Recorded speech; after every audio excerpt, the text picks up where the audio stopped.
Hello and welcome back to the Coach's Hour. And you're here with myself as always, him, and my co-host is Jawade Graham. So before we start, this is the part of the podcast where we ask you to drop a 5-star review.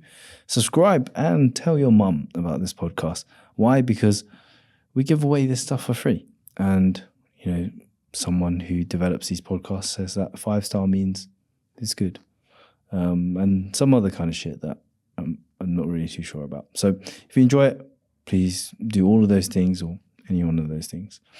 And with that out of the way, today's episode, we're going to be talking about referring out. Having a referral network. As trainers, we don't know everything, as much as we like to think that we do. Whether it's eating disorders, injuries, specific sports performance, sometimes it might just be best to refer out. But do you have a referral network? Do you have people that you can lean on when you aren't sure what to do? And today's episode, we're going to be diving deep into this topic. So, referrals. We're talking not just about client referrals, but we're talking about kind of physiotherapists, actual, mental health therapists, and you even talking about referring out to perhaps colleagues or other personal trainers as well, if you wanted to go on holiday. So where do we want to start with this? Do you refer out?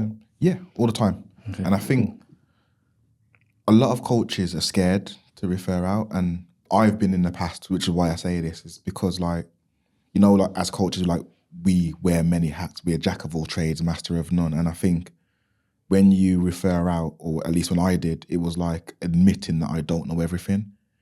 And there's a fear of, my client can't know that I don't know everything. They expect me to know everything. And when people used to ask me a challenging question, I wouldn't lie, but I would put pressure on myself to have an answer. And I'd be like, now I'm perfectly happy to be like, no idea. We'll have a look. We'll do a bit of research, but no idea. Right? Just stop there. No idea. Yeah, let me stop you right here. What? That? No clue. Don't ask me. And literally, I do say, no idea. And I think that comes with experience and confidence. I've been in the past where I've been scared of not being seen as not the authority or not, I'm a PT, I should know everything. And the reason I say that is because when I now admit that I have no idea, I have no problem referring out to people that are specialists in certain areas. And also, we as PTs have a scope of practice, and sometimes things go outside of our scope of practice, which means we should refer out, and not all PTs do that. Some PTs give advice way outside of their scope, and they're lucky to not really be getting sued and stuff like that. Yeah, I like how Michael goes about it. He goes, sometimes he asks me questions, he says no idea, and he goes, should we find out? Yeah, literally, we can have a look. Yeah. So, do you refer out? I do. I think one of my problems was as well, I got into that habit of just referring out too quickly as well. And sometimes it's actually, no, you do have the skills to just handle this yourself, rather than needing to go to the extreme and be like, I'm just going to refer out. And sometimes I don't always say, let's say if it's an injury or something like that, I don't go, I'm just going to send you to this physiotherapist, right? Sometimes it's I will write all the points down in terms of maybe where that person's feeling pain, what exercise movements, etc. And I'll share that with the physiotherapist, and then I kind of manage it myself in that way. So I am referring out in terms of getting a second opinion, but I'm not necessarily just saying, you should go see this person to get fixed. Yeah, that makes sense. I think normally, especially with referring out, I think today we're predominantly going to speak about physios. Mm-hmm. And the reason why I say that is because in terms of scope of practice, we have scope over exercise alongside physios. If someone's got an eating disorder or anything else, straight away, that's referring, literally referring out. But in terms of physios, I'm similar to you. I won't straight away refer out. But if there's a persistent problem that I have come to, I've tried this, tried that, and I'm now running out of ideas, okay, then second opinion, let's go and get someone That's usually where I go. I have a good stab at it. Yeah. And I think I should be able to handle this. But then If it's like beyond maybe like 3 or 4 things that I think it could potentially be, I'm like, hey, shit, what the fuck's going on? Like, then probably, yeah. And normally that refer out as well is if you can just try and get a scan. Yeah. And then like, because it might be something that we can't physically see, but because we can't see, we can't tackle it. And I think it also depends on the client as well. So like if a client's like a little bit of a hypochondriac and is like, okay, just go and get peace of mind, go and speak to the physio. Whereas someone like completely trusts me and is like, okay, let's have a little go at it. Obviously, we're not going to injure them because we're going to be as safe as possible. If it's not going to be safe, again, refer out. But I'm not scared, as you said, to have a little go at it myself. So like when it comes to referring out, what's your experience of referring out? Because I have an experience mostly bad, or mostly not the best, we'll say, not bad. I think the way that I've always gone about it is that I usually stick to the same people. So if I'll go, let's say in terms of the sports therapist, right? It'll be a sports therapist that I go see, that I've had experience of working with personally myself on my own injuries and whatnot. And I felt, okay, this is really good. It's been helpful. Then that's the person that I will refer people to because I've had experience. It wouldn't be like, a lot of the times I wouldn't just go, oh, go see somebody. Because I'm like, I don't know if that person's going to be good or what. Usually the time it's like, look, this is my guy. Yeah, it's a lot easier to do that in person as well because in person you're geographically in a specific location. When you're Mr. Worldwide online coach, you can't really do that, can you? Because you're working with clients from here, there, and everywhere. And that's one of the challenges when I've moved a little bit more online now. I have so much, because I don't like referring people that I don't know who they are and I haven't experienced it myself or I don't know how they work. And being online, you have to relinquish some of that control and be like, try and find someone. These are the parameters I would look for. Don't worry if you don't stick to the same, like the first person you find. Don't be scared to try a few people. But in a specific PT gym location, like if I was a PT working in London, I would have physios in specific areas that are local to my gym or localish, so my clients can go and see that. So yeah, just a little bit of context between online, which is so much more difficult. I think it just makes your life easier as well when you're, because if you refer to someone that you already work with personally yourself, then you can have that conversation with them a lot easier, back and forth, and you feel more comfortable. I think, yeah, and even with the clients that I have overseas, this is where, like I said, I'll write down all the notes. I'll send it to my sports therapist, and then get him to kind of be like, okay, these are the kind of like potential things that it could be. He just needs to get this part of the muscle released or whatever, and then you can go, okay, well, go find somewhere that is just going to release this. So there's a direction there. Yeah. Rather than just be like, hey, this guy's I'm gonna go to some random person and try to get that person to figure out. Because again, it's the assessment, right? Yeah. It's not necessarily, and I think this is the same for a lot of therapists. And from my experience, it's not people just massage you, right? And like batter your body. But it's about the assessment in terms of figuring out what the actual problem is. Because then once you figure out what the problem is and you direct the effort in the right places, that's when you get fixed. And I think why people never really get fixed is because they direct the effort into the wrong places. The person that they're going to see, they may be really good at massage. They may be really strong and they can push it and, prod you.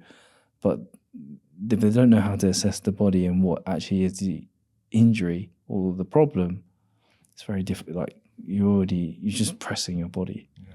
And like I like the sports therapist thing that you do, but the challenge for me would be, and this is my maybe limitation, is I prefer like someone, because I can't be there, but someone to have a hands-on, because, and again, like physios and sports therapists might be more advanced than me in looking at things online and being able to diagnose, but I like to be able to touch, feel, move.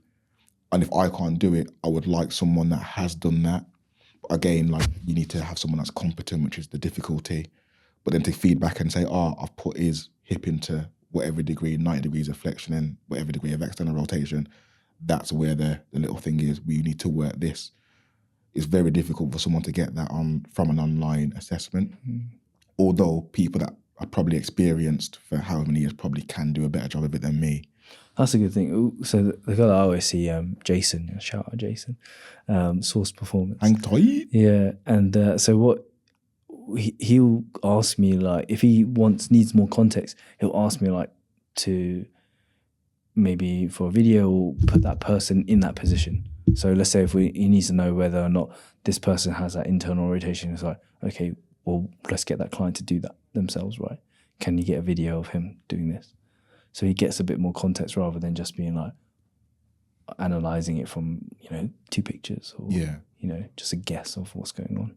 And I think it's rare because I said my experience is mostly not the best, because a lot of times I'm not sure what it is, and it might just be me. I might just have one of those faces that just scream idiot, because like I'll have a client and go and see a physio, or they maybe even came from a physio, and I'll always ask for notes. And a lot of times I've had it where physio does not want to interact, doesn't want to send notes over, maybe because they haven't got time. I'm just a lowly personal trainer. I won't know what I'm doing anyway. And then there was one specific occasion where I had notes. I got the notes in the end, and the physio had put the notes in so much scientific jargon. It was ridiculous. And it was at the time, like there was a time where I was shit hot on anatomy. So I knew exactly what he was talking about. And I knew it.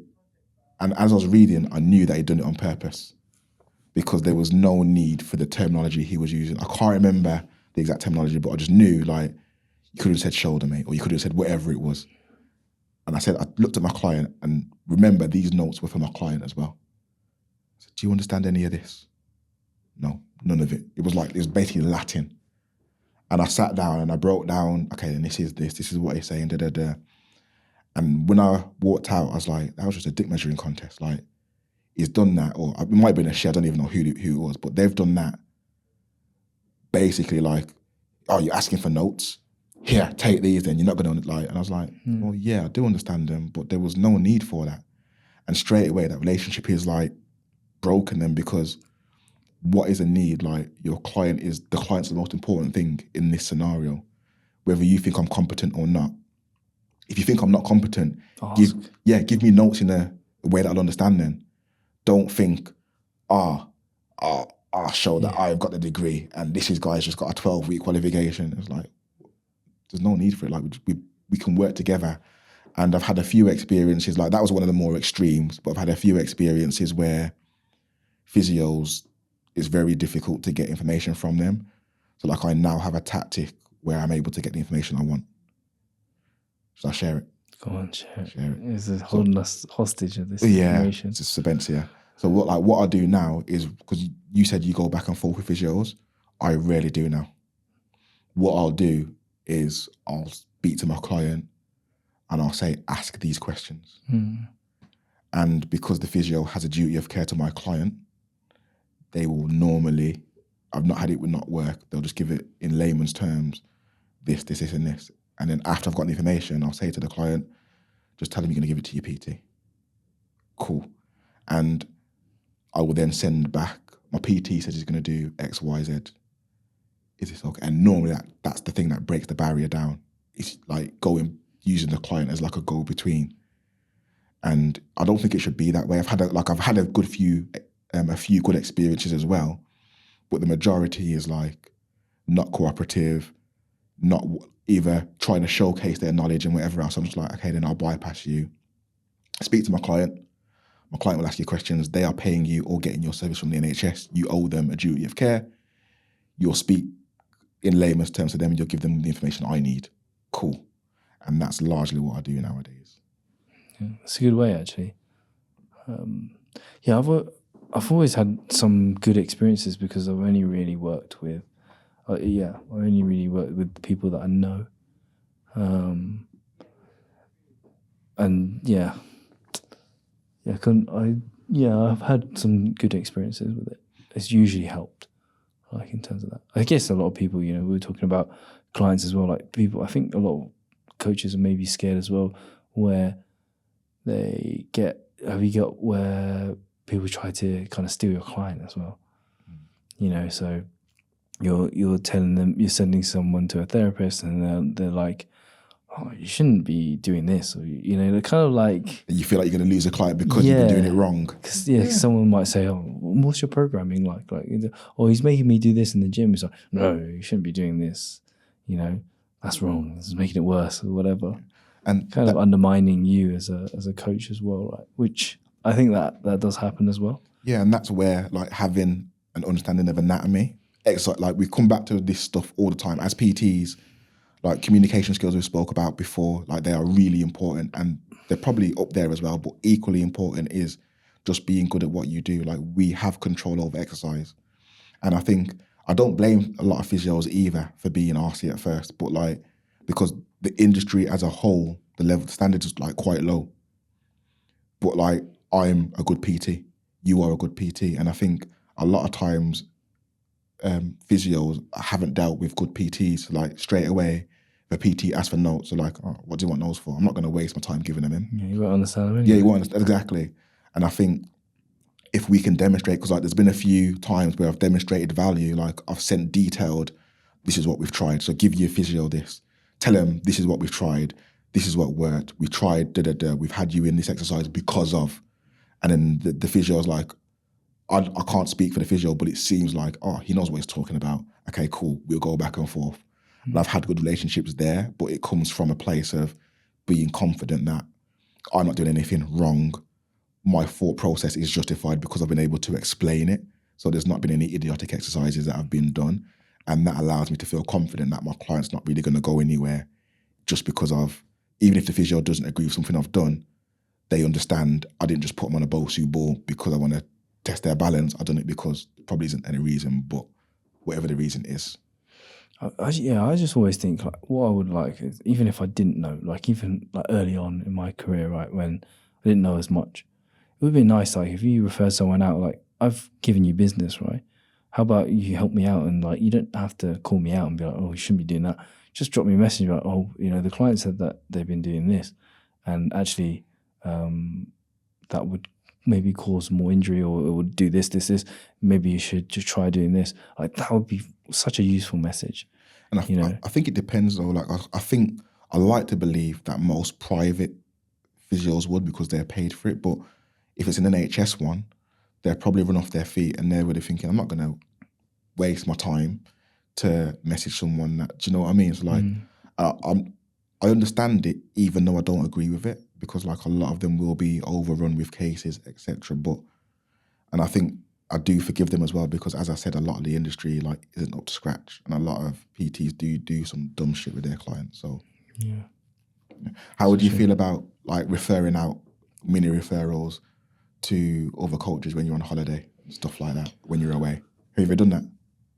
Yeah, obviously because I worked in like a company, right? So it's kind of like it's mandatory, basically, so pretty much. For us, it wasn't because we worked under the brand, but we were self-employed. Okay. So like it was weird. We were employed in everything but getting pension contributions and holiday pay, basically. Interesting. So like our clients, like if we went on holiday, we didn't have to pass them over to anyone else, but it just meant we wouldn't get paid because we're not doing sessions, kind of thing. Yeah.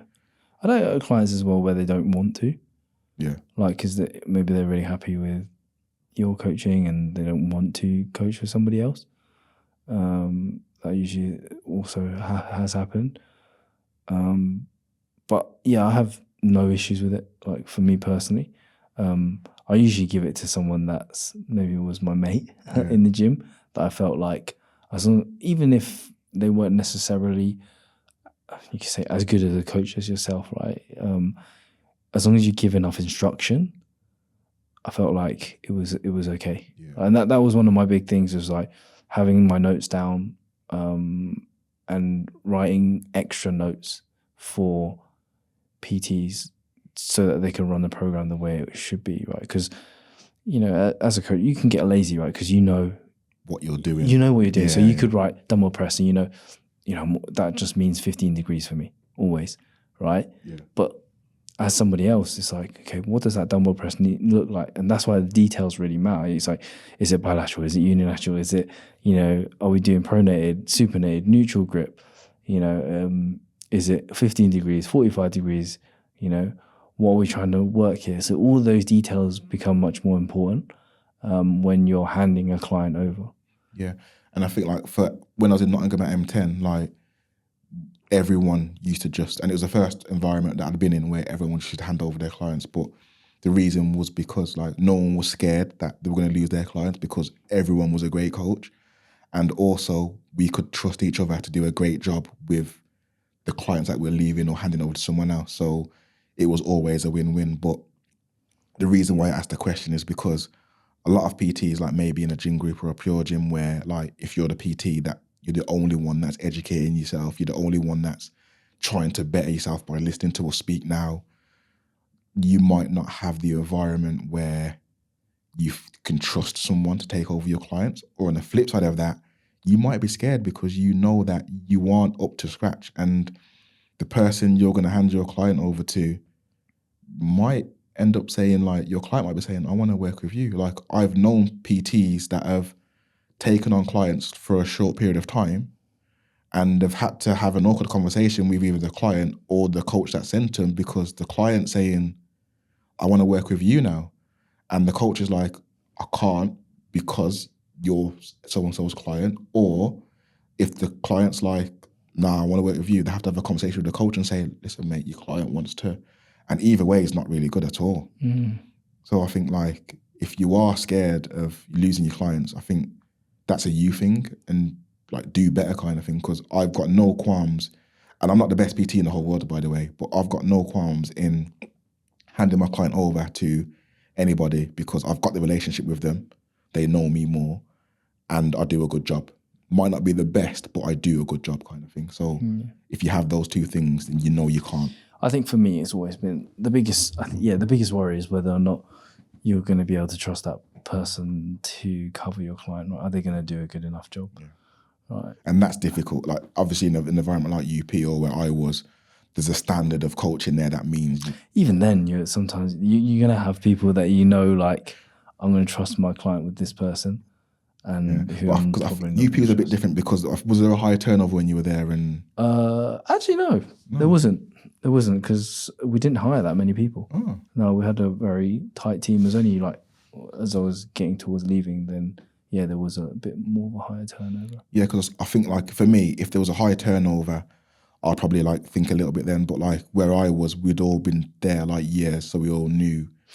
And sometimes it's difficult because they're not always available at that time, right? Yeah, so that was the thing. So like usually, let's say if they've like you let's say me and you were working together on the gym floor, right?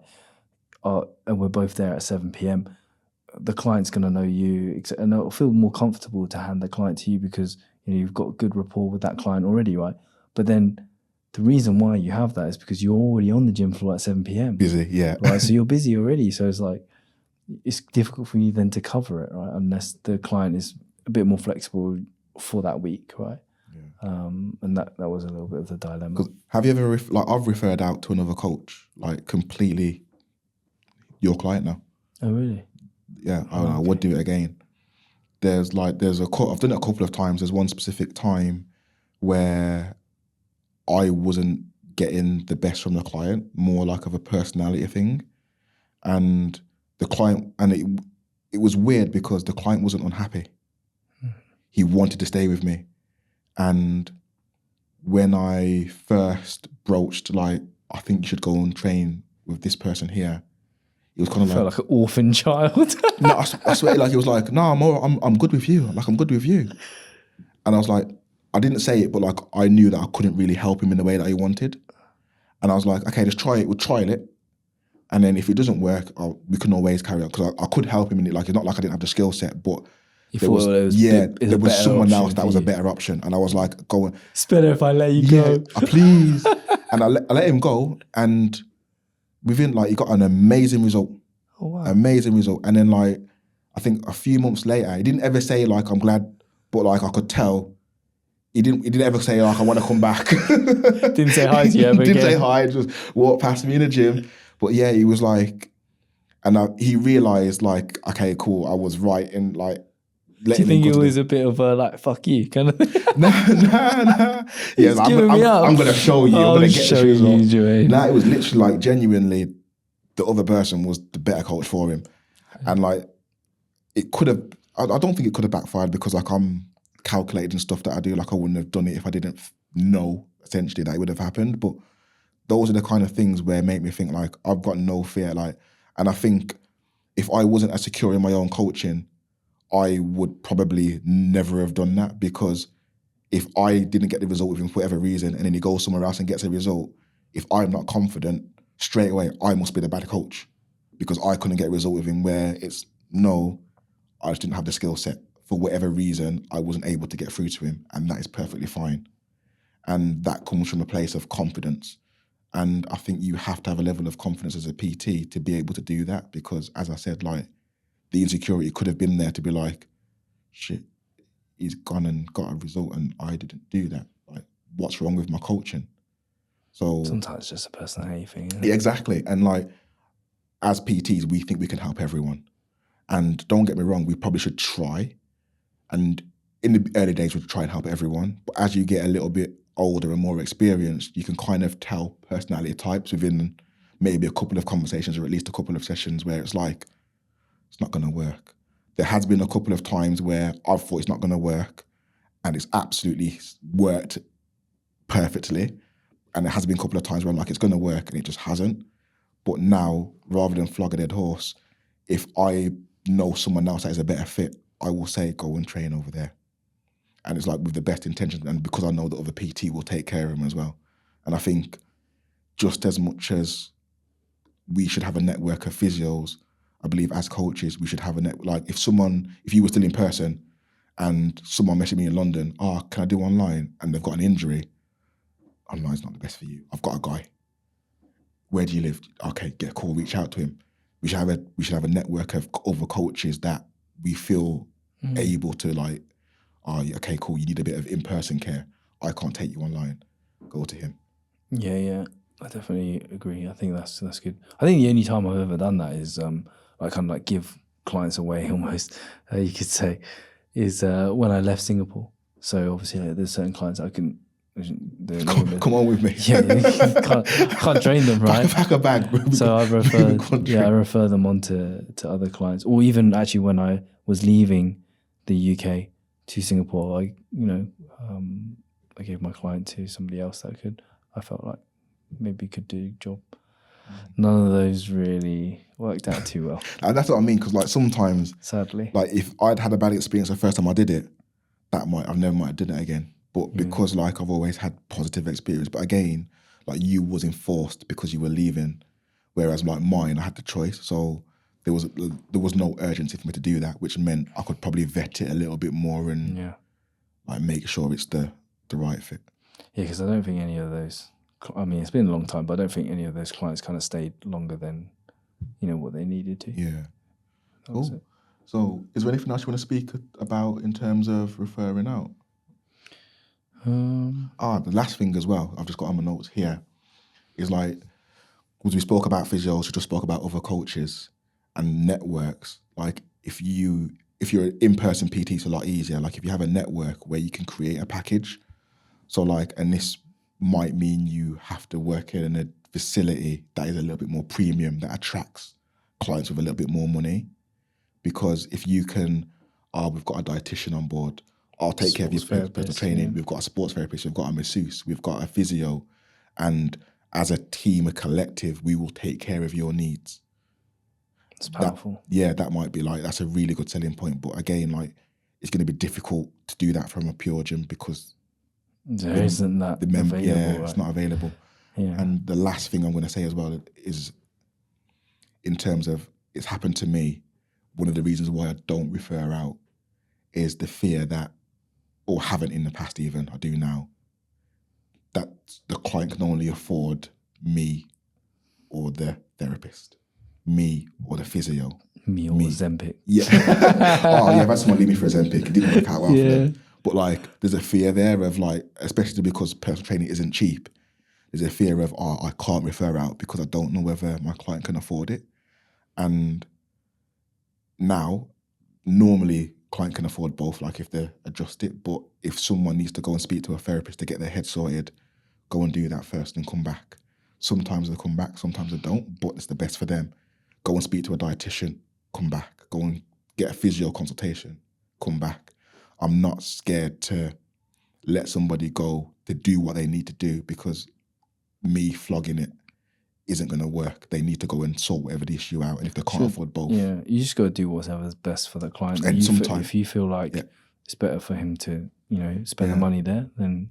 And sometimes what's best for them isn't best for me. But that is true client care. And like, that's probably why when it's the most difficult, it's when you like, I've done it in the past where I've needed the money and I've known I've got to refer this guy out.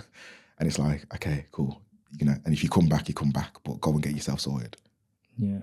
Because it's not going to be good even if you kept the Yeah, exactly. It's not going to get the outcome. Yeah, that's it. Is there anything else you want to talk about?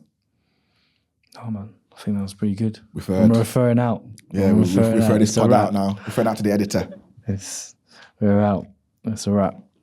All right, so we hope you enjoy this episode. And as always, you can find us on social media. I am at Gym with him, and my co-host Jawade is at Jawade Graham Coach. And we'll catch you on the next Coach's Hour. That's a wrap.